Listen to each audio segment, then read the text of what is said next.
recently rewatched Scream 2, and it got me thinking about the various killers' motivation in the Scream movies.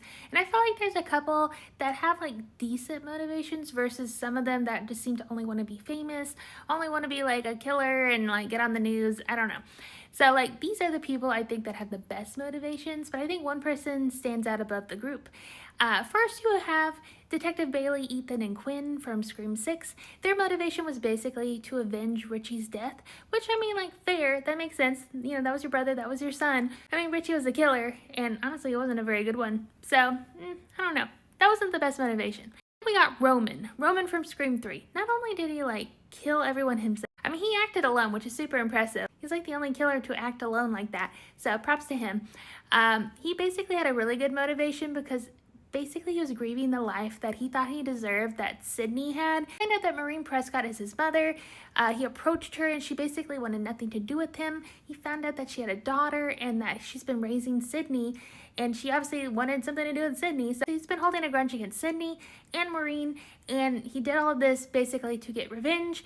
And I think that's a pretty decent motivation for, you know, feeling completely abandoned by your birth family. It seems like a pretty decent motivation, but I don't think it's the best motivation. The person I think that had the best motivation is Debbie Salt, aka Mrs. Loomis. Not only did Sidney basically kill Billy, I mean, he was a killer, so, you know, that was fair, but she also lost her husband because Maureen Prescott slept with her husband. Then she just left the whole situation, and then, you know, she found out, like, oh no, Billy died, and so she came back to get revenge on Sidney, because not only did Sidney kill her son, her mother, you know, fucked her husband. So, like, that makes sense. That's a pretty decent motivation, I think, for this woman. And also, she was pretty smart, too. She used Mickey to do most of the kills until the very end.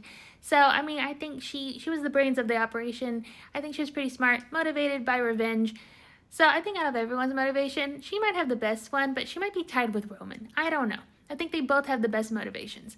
But I do think anyone kind of avenging, like, a loved one seems to have a better motivation than just, like, wanting to, you know, be an internet sensation and become a killer or whatever. So these are the people I think that had the best motivations to become Ghostface. I don't know. What do y'all think? Who do you think had the best motivation in the Scream movies?